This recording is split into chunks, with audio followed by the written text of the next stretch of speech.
CUET UG का form जल्द ही आने वाला है।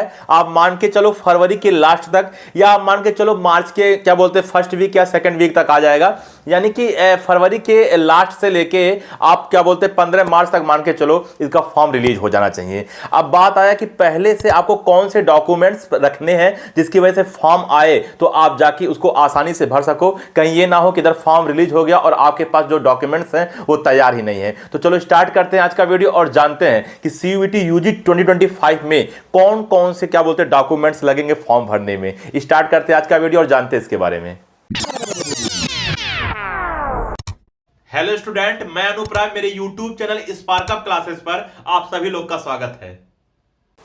तो जैसा कि आप लोग स्टार्टिंग में सुने होंगे कि सीयूईटी यूजी 2025 में जब आप फॉर्म भरेंगे तो कौन कौन सी डॉक्यूमेंट्स आपको पहले से तैयार रखना है, इस पर मैं वीडियो आज बना रहा हूं। तो सबसे पहले मैं आपको बता दूं कि आपके पास क्लास 10th का और क्लास 12th का मार्कशीट होना चाहिए। यानी कि ये आपको फॉर्म में अपलोड करना होगा सही डायमेंशन में। उसमें लिखा रहेगा किस डायमेंशन में आपको अपलोड करना है। 10th की और 12th की मार्कशीट आपको अपलोड करना है। अच्छा, यही एक बात और क्लियर कर देता हूं कि बहुत सारे बच्चे ये भी कहेंगे कि सर क्लास 12th में मैं पढ़ाई कर रहा हूं, अभी मान लीजिए रिजल्ट नहीं आया, एग्जाम हो रहा है या हो गया या होने वाला है, लेकिन रिजल्ट हमारे पास नहीं है, तो क्या हम लोग फॉर्म भर सकते हैं? तो स्टूडेंट मैं आपको बता दूं, आप बिल्कुल फॉर्म भर सकते हो। उसमें अपीयरिंग का एक ऑप्शन होगा, आपको उस पर क्लिक करना होगा। तो क्लास 12th की मार्कशीट आपसे नहीं मांगेगा, लेकिन हाँ क्लास 10th की जो मार्कशीट है वो आपको अपलोड करना होगा। अच्छा, इसके आगे बढ़े। कुछ ऐसी भी बोर्ड है जहां पासिंग सर्टिफिकेट मिलता है और कुछ ऐसे भी जो बोर्ड है जहां नहीं भी मिलता है। तो आप एक बार पता कर लीजिएगा कि आपके बोर्ड में पासिंग सर्टिफिकेट मिलता है या नहीं मिलता है। अगर आपके बोर्ड में पासिंग सर्टिफिकेट मिलता होगा तो वो भी आपको अपलोड करना होगा। तो ये 3 डॉक्यूमेंट हो गया, 10th की मार्कशीट, 12th की मार्कशीट और दूसरा क्या बोलते हैं पासिंग सर्टिफिकेट। इसके आगे बढ़े तो आपको कास्ट सर्टिफिकेट बनवा के रखना होगा। वो भी आप जानते हो कि जो कास्ट सर्टिफिकेट होता है वो आपका 2 टाइप का होता है। एक होता है आपका स्टेट कास्ट सर्टिफिकेट और दूसरा होता है आपका सेंट्रल कास्ट सर्टिफिकेट। हाँ, कास्ट सर्टिफिकेट को क्या बोलते हैं कैटेगरी सर्टिफिकेट भी कहते हैं। बहुत सारे बच्चे इसमें कंफ्यूज होते हैं। तो चाहे कैटेगरी सर्टिफिकेट बोलो या कास्ट सर्टिफिकेट बोलो, दोनों बातें एक है। तो स्टेट होता है और सेंट्रल होता है, लेकिन मैं आपको बता दूं कि फॉर्म भरने में सेंट्रल कास्ट सर्टिफिकेट लगेगा, ना कि स्टेट वाला लगेगा। अब सेंट्रल कास्ट सर्टिफिकेट आप कैसे पहचानोगे, तो उसके लिए मैंने ये वीडियो बनाया है, आप इसको देख सकते हो। इसमें मैंने पूरी की तरह से व्याख्या किया है कि ये दोनों में क्या डिफरेंस होता है, कैसे आपको बनवाना है, हर चीजें बताया है। अब एक ही वीडियो में हर चीज कवर कर पाना थोड़ा सा मुश्किल है, ठीक है। तो आप ये वाली वीडियो देख सकते हो। इसका लिंक वीडियो के लास्ट में और इस वीडियो के डिस्क्रिप्शन में दे दिया जाएगा, वहां से आप देख लीजिए, या तो आप कमेंट में हम लोगों से लिंक मांग लीजिएगा तो उसको हम लोग प्रोवाइड कर देंगे, ठीक है ना। अच्छा, इसके आगे बढ़े। सेंट्रल जो कास्ट सर्टिफिकेट है, आप जानते होंगे कि कास्ट सर्टिफिकेट आपका क्या बोलते हैं जो जनरल स्टूडेंट्स हैं उनका नहीं लगता है, लेकिन अगर आप जनरल में ईडब्ल्यूएस हो तो आपका सेंट्रल कास्ट सर्टिफिकेट लगेगा। वो भी 1 अप्रैल 2024 के बाद का बना होना चाहिए, उससे पुराना नहीं होना चाहिए, यानी कि उसके पहले का नहीं होना चाहिए।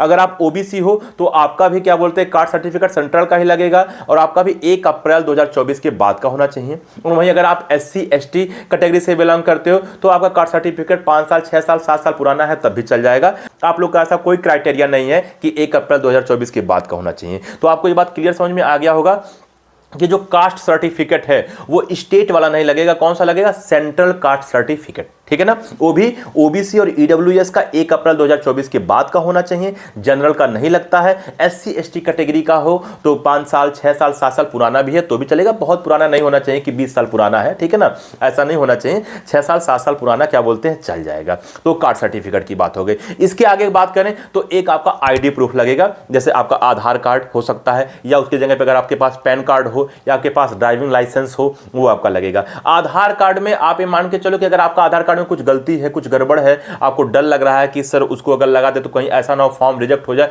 तो कोई दिक्कत नहीं, आप उसके जगह पे क्या बोलते हैं आप जो है अपना पैन कार्ड लगा सकते हो। अगर आपके पास ड्राइविंग लाइसेंस है वो लगा सकते हो, वोटर क्या बोलते हैं कार्ड है आपके पास वो लगा सकते हो। मतलब एक आईडी प्रूफ होना चाहिए, ठीक है ना। अच्छा, इसके बात करें तो आपका जो सिग्नेचर है वो अपलोड होगा। सिग्नेचर आप लोग जो नॉर्मल करते होंगे वही सिग्नेचर अपलोड करना। मेरे कहने का मतलब है कि कुछ बच्चे क्या होता है कि 3-4 टाइप का सिग्नेचर करते हैं कि ये वाला भी सुंदर लग रहा है, आपकी हाई स्टाइल का बनाएंगे, तो स्टाइल बनाते रहते हैं। तो नहीं, एक ही जो बार बार आप सिग्नेचर करते होंगे, जो आपको याद रहेगा वही आप सिग्नेचर करिएगा, क्योंकि आगे भी उसी टाइप का ही सिग्नेचर आपका लगेगा।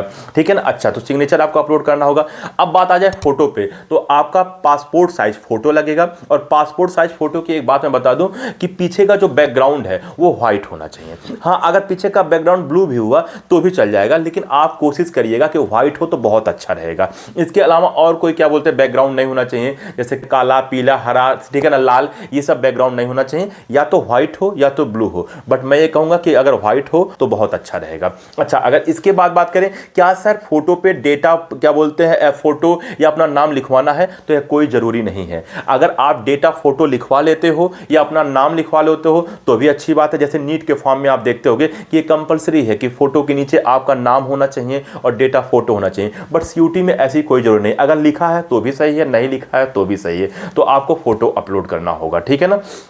सिग्नेचर तो मैंने आपको बता ही दिया। तो इतने क्या बोलते हैं सर्टिफिकेट है जो आपके फॉर्म भरने में लगेंगे, तो आप इसको पहले से ही तैयार रखिएगा। इसके अलावा कहीं कोई दिक्कत होता है तो आप ज़रूर कमेंट कीजिएगा। अच्छा, कुछ बच्चे कहेंगे सर सेंट्रल और स्टेट कास्ट सर्टिफिकेट की जो आप बात किए हैं, तो वो कहाँ सेंट्रल लगता है, कहाँ स्टेट लगता है? तो छोटा सा मतलब अगर मैं आपको डिफरेंस बता दूं, स्टूडेंट जितने भी एग्जाम आपका क्या बोलते हैं इंडिया लेवल पे होता है, यानी कि पूरे इंडिया के स्टूडेंट दे सकते हैं, वहां पे आपका सेंट्रल लेवल का कास्ट सर्टिफिकेट लगेगा। जैसे आपका सीयूईटी हो गया, तो बताओ क्या सीयूईटी का क्या बोलते हैं फॉर्म केवल कोई एक स्टेट का बच्चा दे सकता है? क्या उत्तर प्रदेश का बच्चा दे सकता है, बिहार का नहीं दे सकता है?